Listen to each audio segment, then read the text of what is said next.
So I'm really fascinated by horror films that incorporate modern technology, specifically from the early to mid-internet age, and more recent films that center around social media influencers and as it relates to YouTube or whatever they can legally make distinct enough from YouTube. Recently, we've had bangers like Sissy and Deadstream use vlogging and streaming as a springboard to amazing effect, which brings me to the film I want to talk about, which is Superhost. Superhost is one of those really cool indie horror films that just kind of came and went, but I think is pretty enjoyable and oh so unhinged. The plot follows Teddy and Claire, a couple who are trying to make a career out of vlogging on, again, a platform legally distinct from YouTube. However, their channel is bleeding subscribers and there is a lot of tension between the two. Hoping to turn the tide, the couple find a beautiful countryside Airbnb, and Teddy is secretly planning to propose to Claire, but things get off on a very weird note with their host, Rebecca. And because this is a horror movie, things go from being uncomfortable to a bloody nightmare. Superhost does an excellent job at taking horror cliches and tropes such as the remote cabin in the woods and gives it a refreshed update with the vlogging angle. Now, add in a couple that is trying to thrive in this industry, and you have something really interesting with a lot of opportunities for tension. Not to mention when we see that one of the couple is just downright ruthless in their goal to chase a certain level of success and fame. This is highlighted in Vera, a homeowner whose business tanked after Claire and Teddy gave her a terrible review on their blog. This is hinted at throughout the first act, but wonderfully paid off later on. And again, I just find this to be such an interesting angle.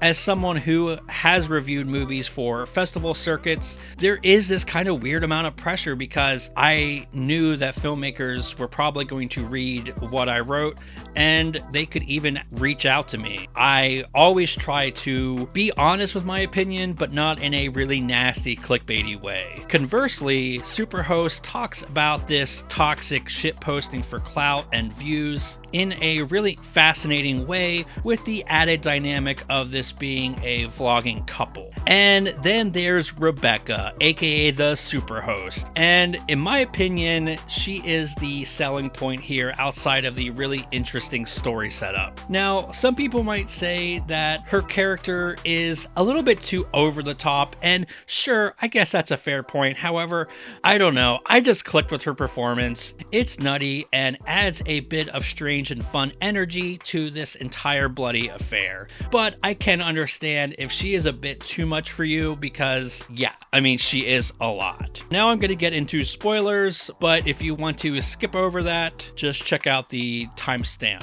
in the description. So Vera comes back for revenge on Teddy and Claire, only Rebecca ends up killing her right in front of them. At first, this is set up as a gag, but then she does actually end up killing her for real.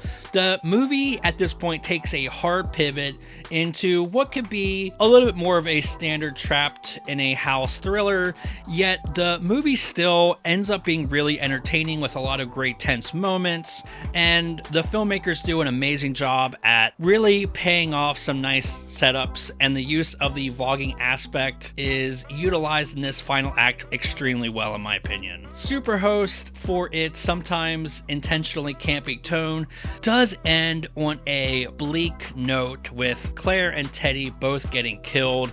It's brutal and disturbing, yet the pitch black comedy meshes together really nicely. For example, when Claire uploads a plea for help on their channel, Rebecca is terrified because game over, she's caught. However, then she notices the flood of comments on the video talking about how this is fake and trashy and clickbait, and goddamn, I know it's not subtle, but I loved it. It's just the right amount of bleak, funny and nihilistic. Darkly funny, bloody, and at times over the top, Superhost is an entertaining satire that, in my opinion, deserves more attention. It's pretty easy to find or rent or stream, so if you want something really fun to watch on your next movie night, definitely check it out. So I hope you all enjoyed that video, and if you want to hang out with me some more, I have some other videos. Thanks, and I will see y'all in the next one.